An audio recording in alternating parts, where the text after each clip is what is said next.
The clock is now running on the Playbook podcast, the podcast where you take a deeper dive into the game of business, leadership, teamwork, character, the things that drive your motivation and build dedication. When you get a good look at the game plan of great business leaders, you start to formulate your own playbook and your own rise to the top. Make your next play your best play. And now, here are today's game captains, Glenn Amarell and Andy Phillips. Let's go!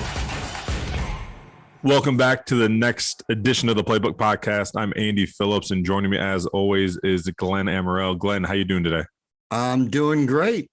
Thank you very much. Absolutely. So we don't have to bring in a guest because it's just us. Sometimes, Glenn and myself, we've thought about this.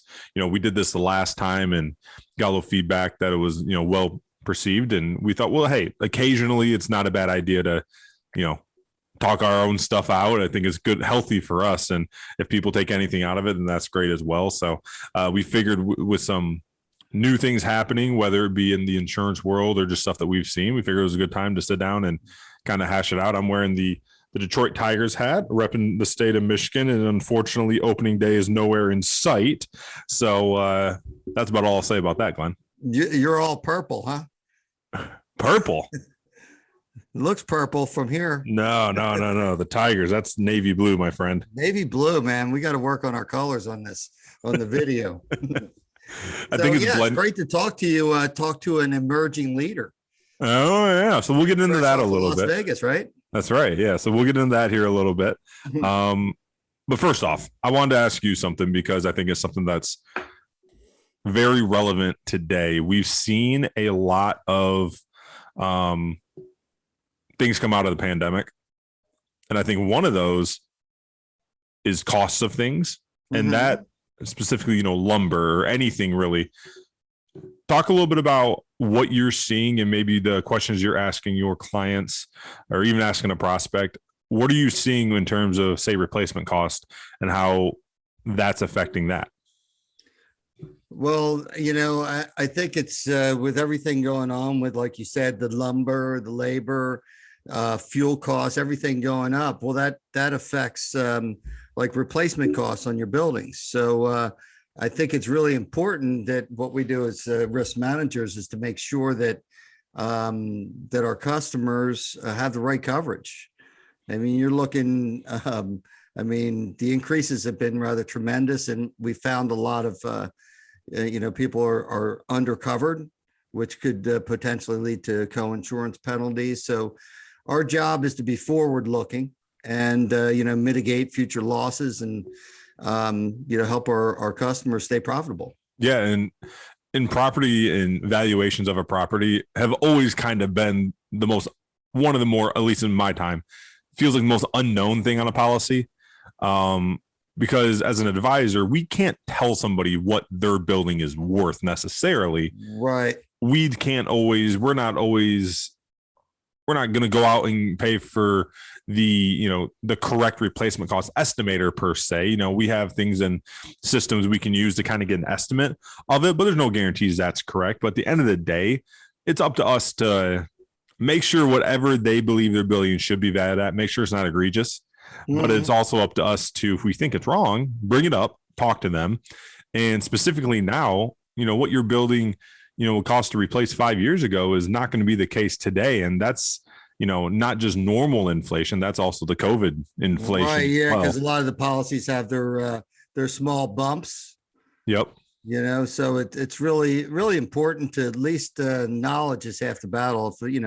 If business owners and building owners understand what the replacement costs, what the ramifications are if there is a loss. Yep. Once you lay that out, sometimes, they definitely understand it. Yeah. And again, and we have a lot of savvy customers that certainly understand that right out of the gate. But for sure. Sometimes you get people, it's like, well, I only paid this for it. Well, those are two different things. Market value, especially now where who knows where the market values are, so it's replacement costs, and that's, got to be the right mindset when you're looking at that. Yep. No, I completely agree with you. Completely agree. And it's definitely a topic that it should be brought up. And then again, you just go from there. But like you said, we deal with great customers, so a lot of them are just as on top of it as we are. Yeah, right. And as advisors, we got to look ahead and see where things are. I mean, we can't look behind. That's right. Unless it's to analyze going forward. And so right now, I think we went through a few years where everything was kind of, not there wasn't a lot of change, but now we got a lot of disruptors in the industry. Sadly, we have a devastating, conflict going on in the world, Yep. which also has effects back home. That's right. And one of the areas, from the pandemic, from all these things that have gone on, have you seen much in the way of changes in the cyber realm? Well, yeah. And, I even like the littlest thing of, my mom texted me, I believe it was last week, and said, hey, just FYI that, Russia is threatening cyber attacks on the United States, be secure, maybe with your money, blah, blah, blah. But anyways, it's affecting the littlest things like that. And that's on top of, before all this, we've seen it in our industry that I tell people all the time, when I started in this industry 4 years ago, not 3.5 years ago, cyber was the throw-in thing on the policy. It was like you get your throw-in crime, you throw in cyber, you reference it, everyone moves on with their life. Occasionally we would really like emphasize like, hey, based on your risk and what you're doing day to day, you might want to look into taking out a separate cyber policy. Now that should be brought up with every single customer. Every single customer. And I think it was really eye-opening to me. We were talking to a carrier that, Glenn, before Christmas time, we were talking to a carrier that specifically deals with cyber, and it'll always stand out to me. One of the gentlemen said, whatever's on the throw-in, you might as well throw out, because it very likely will never cover any actual cyber scenario. Right. Which is crazy. I mean, again, it really was, like it was just frosting on a cake. It was just the frosting without the cake. It looked pretty, but it didn't have the substance of what a company really needs. And like I said, a lot of people aren't going to think they need cyber until something cyber related happens. Right. Unfortunately, it's not like one of those insurances that you're required to have. It's not like you open up, you have you have an employee, you have to have workers' compensation in the state of Pennsylvania. It's not like that. It's not like owning an operating company and, needing general liability. Mm-hmm. Cyber still, occasionally it's different, but cyber is still in most cases optional. And until you see it affect you personally or someone very close to you, it's hard to tell someone you really need it. So I think the best way, and I'm going to kick this over to you, I think the best way is to simply start with a cyber evaluation to see where your company is most at risk, because then it might give you an idea of, wow, never thought of that. Tell me more.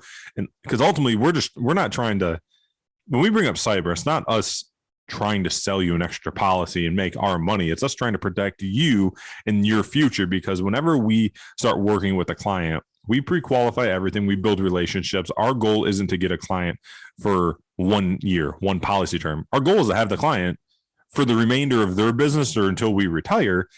But to do so, that means we have to look out for their long-term future. And that's what the cyber policy is. And that's why we bring up cyber, because we want the long-term future with you. And we want to see you succeed. We don't want the one thing to happen, which could be a cyber-related claim, and you don't have the insurance for it, and it ruins your entire company.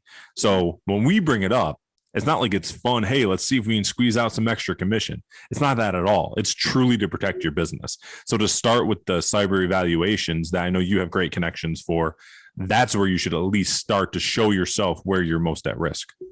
Yeah, a cyber assessment is so important to the process, because when standalone cyber liability policies started to come on the scene, most people just get a cyber policy, but you're really not doing the risk management by just buying a policy. Exactly. You got to see where your vulnerabilities are, to make sure that you're not just putting a Band-Aid on a gaping wound. Now, as some of our policies have renewed, there's been a lot of new requirements, multi-factor authentications, things coming down the pike that really have, the carriers are making sure everything is tightened up. So I think the first step, anybody listening out there is to get a cyber assessment, and you could always reach out to us because we've got people that can have you take a look at it, and then you can decide if you want to dig further and really protect yourself. Because I mean, with the phishing attempts and ransomware, I just was talking to a gentleman a couple of weeks ago that his company acquired another dealership, a large dealership, because they were hacked and they just threw in the towel. After 6 months, they're done. I mean, it's that crucial. So, I mean, a lot of what we do really is, three levels of it really is you want to look at, mitigating risk, and then you want the risk transfer, the insurance product, and then you end it out. You want to make sure that you can, when the claims come down the pike, that you're prepared to manage those claims. Exactly. Whether it's with cyber, you need to have, cyber forensics and, work comp, claims management. So these are things that really, when you really look at what we do, it's not just selling insurance. It doesn't even, I don't even like to say it. No, we're risk advisors would be the proper term, and what we're supposed to do is what somebody in our role is supposed to do. You're supposed to advise people how to best manage their risk, and to do so, you have to form and sell a policy. Absolutely. But that's all part of the process. Well, you know what we have to do as well, Andy? What's that? Is we have to give insurance people, risk managers, a good name. That's right. Right. That's right. It's not a commodity. And if we go out there and somebody says, I just want your best price, and we do it, then we're part of the problem. Yeah. And what Glenn means is, trust us, we're going to give you our best price we can give you, but it's not going to be a number. And I joke with people all the time, I can get you whatever price you want. It doesn't mean you're going to have the coverage you need. Mm-hmm. There is a difference. Right. If you tell somebody, hey, I really want this year, it has to come in under 100,000 or I can't go with you. Well, guess what? There's a lot of agents that are going to make sure that thing comes in at 99.9. You know what I mean? But what you don't realize is what was taken off, or your deductible was raised to a point that your threshold really can't handle. And there's little things that, maybe the cyber this year, we took that off, or we lowered that. And there's little things you can do to always make a premium go down. But at the end of the day, you need to make sure you're covered, and we need to decide what your limit should be, what your coverage should be. And then at that point is when we always will make sure we get you the best price we possibly can. That's the difference. We're trying to get you the best price, but we're also trying to get your best price in 23, 24, 25. Exactly. That's our job. And that's, really, the hardest thing I think to convey, because if we do our job, we're going to lower your cost and make you more profitable. So we got to look at our job as protecting a profit margin. I mean, that's why, and your biggest investment. And again, and we also, we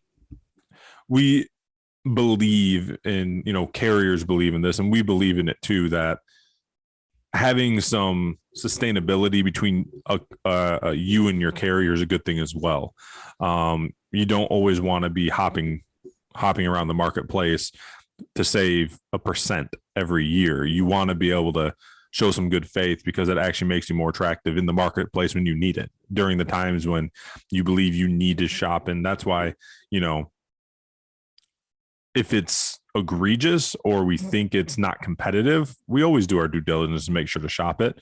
But at the same time, if we're giving our best advice, it's always nice to tell a client, hey, if pricing is good where you're at, you might not want to go into the marketplace for, 3-4 years, just because you never want to be the person that cries wolf. And now you get a reputation in the market that, oh, here's, this company again, they come out every year, they always stay where they're at. And then no one gives you the good run that you deserve as a company. If you're a good company and you need it, you don't want to be the boy cried wolf. You don't want to be that in the marketplace either. So like Glenn said, it's not always about price. It's about a lot of other things. And some things that we do with the claims management, with our resources, that is how you can affect your price and how you can control it. I always tell people, with workers' compensation, there's really 3 real things that affect the price. really three outside of like your payroll, but there's always the rate for your class code. There's always the LCM, the loss cost multiplier, which the carrier has. And then there's your experience mod. Of those three, the one that you as a company can control the most is your experience mod. And that's where our resources come in handy. Yeah. I mean, and then we can get a lower carrier rate if so exactly. It goes hand in hand. It makes a monster difference. You start to have a lot of claims activity. Not only does your mod go up, but then you go into a higher rated carrier. Exactly. So it's, it's so key to protect your, your experience mod and to mitigate risk and have a safety program and do all those things. And that's what we do. That's what we do. Well, then what we're going to do next is we're going to kick it into halftime. And as everyone who's listened to our show knows, our halftime is fun. It takes out business. It takes out, all those types of scenarios for the most part. And we just have fun with it. We like to find out movies, songs, TV shows, a scenario if you saw a bear in your backyard, all little things like that. So what Glenn and myself are going to do we're going to go every other question towards each other. So we each get asked and answered 5 questions to get to our 10 before we get to the second half. So I'm going to give you a little time to think there, Glenn. All right. If you could be one animal in your next life, if you had a next life, if you had to come back as an animal, what would you want to be? And why? Don't just pick something. I need reason. I'll say I'd come back as an eagle. Okay. I like it, and I can think of some reasons. What are your reasons? Yeah. So, I can soar above everything and see the beauty that nature has to offer. And meanwhile, everyone on the ground is doing the same thing at you. Mm-hmm. Yep. And they're like, hey, look, there's Glenn. Oh, Glenn just flew into a tree. There's a bald-headed Glenn up there. All right. So now we got that silliness out of the way. Yeah. I got a question. You play a little football and you've seen a lot of contracts. So Patrick Mahomes, some of these monster contracts, when you sign a contract of that size, what would you do with your first check? So when I signed my contract, I didn't do anything with my money because I had to make it to a certain date to capitalize on that. And I was cut 2 days before that happened. So I didn't get the 7-figure contract that I signed. But if I signed one of their contract, what's the first thing I do, you say? Yes. See, first thing's tough. Because the first thing I would probably do is pay off any of, my parents and my wife's parents, anything they had left to be paid on. Pay it off. So that's probably the first thing, but that's not a fun answer. So if I'm gonna go get fun now, I would one big thing that I would do was I would probably build my dream house on a lake in Michigan back home. I'd do a lot of searching, but I would make sure to get a nice big hunk of land, and whether that means buying 3 houses right next door and tearing them down to build my one or whatever that may be. But my grandparents, my entire life in Michigan, my grandparents always had a lake house, whether it was a cottage or until they sold their house down south in Lansing or Grand Ledge and moved to lake permanently. I always had a lake house in the summers to go to, and in the winters I actually loved it as well. It was always cool seeing the iced over lake around Christmas time. So that'd be like the big thing I would do if I got that kind of money. Then you stroll around in the snow in your t-shirt, right? That's right. T-shirt, shorts, some flip-flops, maybe some sunscreen. We'll see. But yeah. All right, Glenn, if you could, dead or alive, be front row to see any concert, who would it be? Dead or alive, in their prime. So so if you're picking, say, Guns N' Roses, you get them in their heyday in the 80s. It's not today. So you get dead or alive in their prime. Who would you see? Front row. Stevie Ray Vaughan. What's he sing? He's blues. Okay. Look at you. You gotta listen to Stevie Ray Vaughan. You can hear somebody else play his music, like his brother Jimmy Vaughan from the Fabulous Thunderbirds, but there's just something that just like it's God sent. It's Love it. Like amazing, what a name too. What a name. What a name. That's a fantastic name. I know, right? You're Stevie Ray Vaughan. You're either a rock star or a serial killer, right? Exactly. Like, no offense to us, but you're not an insurance. You're not working in insurance with a name like that. Right. So yeah, that would be great. You know, sadly he died in a helicopter accident. Oof. Leaving a blues festival. Huh. So I guess my question, and we always kind of go back to if you were on death row for a crime that you didn't commit. I appreciate that. All right. So we always ask, what would you eat? And you know, that's pretty easy, but you have one last sentence to say to everybody out there. Do you say, "Hey, I'm innocent," or do you say something profound? I think you got to go profound, right? Like, you can't say you're innocent and then 10 seconds later you're cooked. Like, you might as well say something. Now, here's the problem, though. Does the general public who I'm talking to, do they all assume I'm guilty, or is it known around the world that this guy was wrongly convicted? Because that would also depend what you say. Mm-hmm. I think you got to have some awareness that you can't say something really profound if 90% of the world thinks you just did something that deserved a death sentence. Right. Well, as we talk about everything we do, sometimes perception is everything. Yeah, so exactly. So that would depend what I would say. Innocent, but nobody else knows. So you got to deal with the perception. But as a good person, you're probably going to say something deep. To be honest with you, I probably would just, I don't know. That is horrible. Like, the thing I'm thinking is I would probably just tell my family I love them. Yeah. But I probably already did that if they came and saw me right before. So if I'm on national TV and they stick a microphone like this in my face, I probably just say Godspeed. Well, what you're supposed to say, make sure you listen to the Playbook podcast with Andy and Glenn. Well, going forward with Glenn. Yeah. All right. All right. So you're an avid Philadelphia sports fan. All right. This could be tough. Okay. I'm not going to ask you like your favorite player. I'm not going to go there. I want to know your favorite sports moment in Philadelphia history, but I'm going to exclude the Super Bowl they just won because I'm sick of hearing about that. Well, you know, I'm a little bit older, so it would have to be the World Series in 1980. Okay. That takes it back. So that was a good time. You know, so sometimes when you're young, that just really sticks with you as a profound moment. I mean, 2008 was amazing. But no, I'm with you. When you're younger, it's just you're more invested, maybe, or right. you don't know the downsides as much or something. Because I remember, like, for me, I mean, we didn't have a lot, but for a Detroit sports fan, but when the Pistons won the championship in 2004, that was just, I remember how like cool it was. I mean, we had Michael Jack Schmidt, Pete Rose, Carlton. Steve Carlton. Yeah, yep. I mean, we had a host of great players back then. That's a good one. Greg Luzinski. There you go. That's a good one. You still see him down at the Citizens Bank Park. Okay. He has Bull's Barbecue. Very nice. I like barbecue. Yes, I bet you do. That's a good question, right? That's a good question. Where's your favorite barbecue? Is it, you know, like I have an answer. My barbecue, or is it a Texas barbecue? My favorite barbecue place is called Meat. It is a restaurant in Old Town, Lansing, Michigan, where I'm from. It is fantastic. It is. It was on Diners, Drive-Ins, and Dives. Love it. It is incredible. They have in my opinion, they're the best wings on the planet.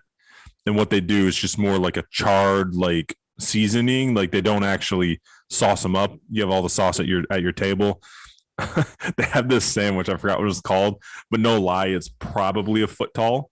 Mm-hmm. It has anything your mother meat related you can think of on it, and it is smothered in bacon gravy. Oh boy, it is incredible. So anyways, to answer your question, I'm gonna give a shout out to Meat Barbecue joint in Old Town, Lansing, Michigan. Yes, and that's not a sponsor. No, I wish it was. You're right. If you want to be now, I'm here. All right, Glenn, speaking of food and meat, you love a good steak. What is your favorite cut? I go back and forth. I love a ribeye. Like I love one of those bone-in ribeyes. Agreed. Like tomahawks. Agreed. They're great because when you get that bone on there, that really gets that flavor in there. Yep. And the best part about a good ribeye is even the fat is like melt in your mouth. And that's where all the flavor is. You get the right temperature and the right flame on that sucker. That's amazing. How do you cook? How do you like it cooked? Medium. All right. What about you? Yeah, medium rare. Okay. I'm not there yet, but I've had some mediums that were basically medium rare. And I brought my wife from medium well to medium. So it's like a battle. I'm like, you can't do that to. And I'm not going to lie. If it's a place I don't really trust, I'm probably not ordering a steak. But if I am, maybe I'd go. I know some restaurants do medium plus. So I'd think about medium plus, but no, what? I don't want to mention any names of any places, but you order steak where they do steak. Yeah. And they're known for it. Agreed. That's, it's like, I've tried to go places and it's like, agreed. The meatloaf. Agreed. All right. This is my last question. Then you have one more. So my last question. Put you on the spot. I'm ready. Okay, here we go. I like this. So I think we've done the question before where if someone could play you in a movie, who would it be? But I'm not gonna do that. If you could dive into being an actor and you could replace anybody in the starring role of a movie, which one would you want? Which one would you want to star, Glenn Amaral? Which one would you have the most fun doing? And you think deep down you could have pulled it off? I'm going to reach back to an old commercial that I did for a company that I used to work for called Quality Degree. David Hasselhoff. I'd love to dig up that old commercial because I had my little nephew on there, and we had a little tagline at the end. It's like, what's your Uncle Glenn always saying? And then he goes that David Hasselhoff has the best job ever or something. So that's what you're going with, huh? You're replacing the Hoff in Baywatch? No, that's just I jest, but I'd love to see that commercial. Definitely like a De Niro or something like that would be awesome. Yeah, for sure. Like to play some really deep characters and but I also think you have to almost fit who you are though. Like for me, like I couldn't be Michael Corleone, like a guy who like looks like me, acts like me. I couldn't be Michael Corleone in The Godfather. I'd almost have to be like John Candy in The Great Outdoors. Like that's where I think that's more my realm. Yeah, you ought to, with De Niro, you ought to check out Cape Fear sometime. Oh yeah. I love De Niro movies. I haven't seen that one, so I'll check it out. You got one more question at halftime, and then we got to get to the other side of this. All right. Who would be your ideal guest on the podcast? Oh, just out of respect for everyone we've already had on.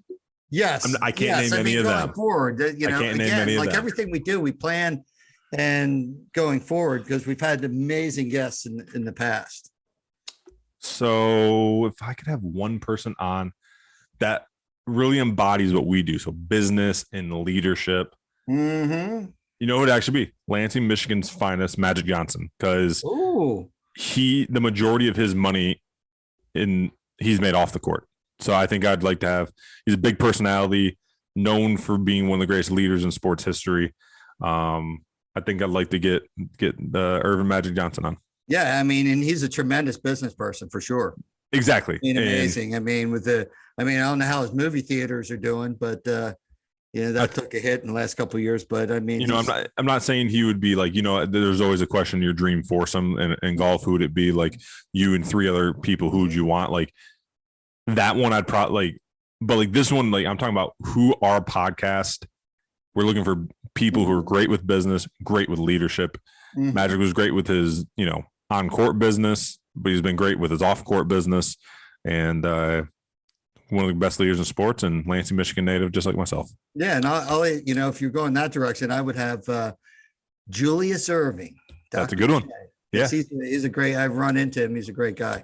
I will say another dream guest, just more so from a guy who I think we would just love having on, would be Gary Vee. I think Gary Vee would. Oh yeah, right. Oof. All right, let's get into the second half. I think we got about time for one more question from each of us. All right. Before we wrap this up, that was fun. All right, I want to talk to you real quick about You have had a very, I don't want to say the word sell, but you go about prospecting, say, in a different way than I do. You're really involved in your community. You're really involved with things.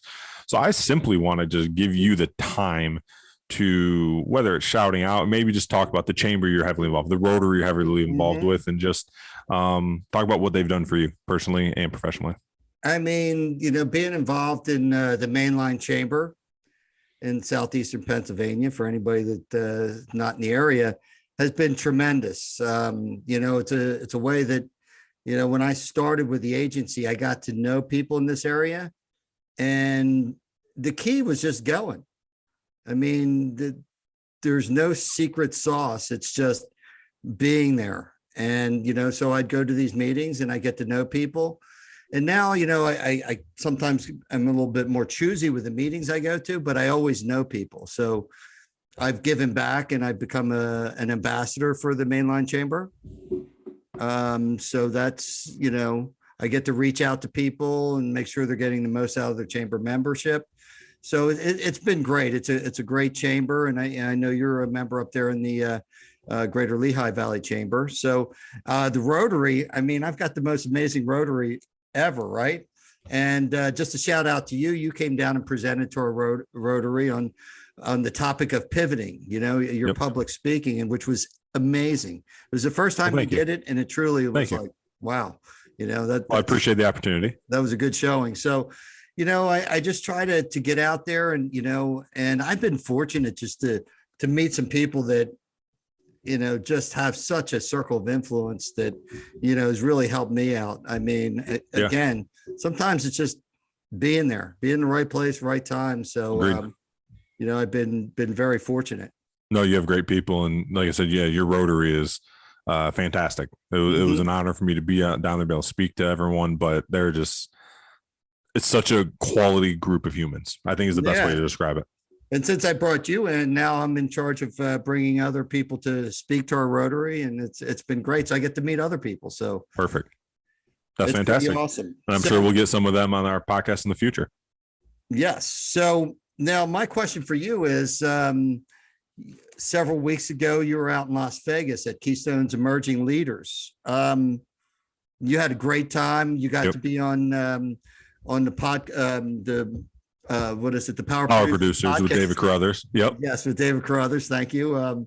And that was amazing. So if anybody should check that out as well. So, what did you come back with? I know you had a great time. You're super excited. And, you definitely got your money's worth out of that. Yeah. And I really took it all in. One of the keynote speakers made a joke, and I don't remember if it was Alan or David, so I'm not going to pin it on either one, but they made a joke that kind of like most people go to these conferences, they take a couple things away, they go back to their offices, and it is game changing. This is what we're going to do, this, that, and the other.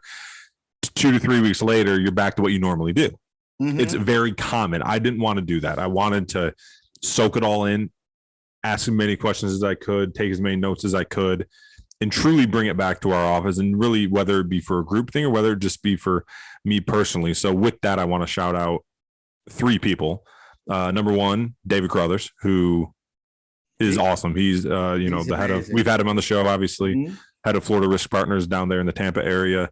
He was a keynote speaker. I took a lot away from his keynote. His agency does things very unique with marketing specifically. And there's a few things, I'm not getting the detail to bore everyone, but there's a few things I took away from a risk standpoint that, when you're going out to meet with a prospect, certain things to bring to the table that I took from him. Another one I want to shout out is Alan Stein Jr. He was the first keynote speaker. And since I've actually exchanged emails with Alan, and he's actually helped me on some public speaking stuff, get me set up. But the thing I took away from him, and if you've never heard Alan, he's written multiple books and unbelievable speaker. He trained NBA level players like Kevin Durant, Kobe Bryant, Steph Curry, guys like that for years. He's been involved in training. Now he does public speaking and writing full time. My favorite thing that he said was accountability. Right. I was waiting for it. Accountability is a gift. I found that fascinating, because a lot of times when you're held accountable, it's a natural reaction as a human to kind of be down about it. Why are they on me? Why this? It's a natural reaction, to feel bad for yourself in a sense. But accountability, when it's truly given out, is actually a gift because it makes you better. So I thought that was great. And Alan's a fantastic speaker. And then the third person is actually Eric Rich, who we're going to have on the show here in a little over a month. And nice. Eric, I'm not going to get too much into Eric. We'll talk more to Eric. I don't want to, blow the cover on that episode, but he's phenomenal. And he was very helpful with me specifically with some prospecting stuff. So I'd shout out those three, and I've implemented Eric's thing immediately, which he helped me with, implementing some of David Crowther's stuff, which me and you were both kind of going back with David and implementing some of that. And then Alan's already been helpful. So I made a point to it's kind of like the most of my journey. What we want to accomplish with the podcast is, somebody take a, play away and put it in their playbook. I went to an HVAC conference, and one of the things that they said was make sure you do your R&D, repeat and duplicate, so, meeting these amazing people, you just have to repeat and duplicate, and they're so willing to share. And, so that we hope along the way, we share something that really, people that listen take away. Right. And that's, I think, the key too, is these people that are so successful. So, for example, when you're the keynote speaker in front of hundreds, if not thousands of people, when you're the keynote speaker for an hour, you're the most important person in that room, technically. Right. So you naturally put these people, like, listen, you're listening to them, you're looking up at them, they're on the stage, they're higher than you, they're telling you their words of wisdom, but they're just like you, and they're the most willing to help people there is. Because this is what I've known, especially when you're talking about keynote people, you wouldn't get in the keynote business. It's not a business, but per se, the keynote business, if you weren't willing to help, because your message should be to help. So when people have follow-ups, and part of the reason I originally emailed Alan was because he told everyone at his conference, he goes, one of his things was, he goes, I make sure to answer every text or every email I get within like 24, 48 hours, because there's no reason I should not be able to do that. You have the time to do those little things. So I thought to myself, I'm like, I'm going to email him. I bet he responds, because he did not seem like a BSer. He sounded like a guy that practices what he preaches. And I emailed him during the day, and I got the response during that same day, and with help, with information, not just a thanks for listening. It was unsolicited information. It's kind of like all those guys that you mentioned. They get back to you. We had, a little something that we wanted some clarification on, a little help, and boom, David got back to you. And it's within the hour. I mean, it's really, these people are incredible. And again, that's just like us. We try and replicate them as much as we can, because if there's anything people think we do well, which hopefully there is at some point, but if you don't, you don't. It's, we take no offense.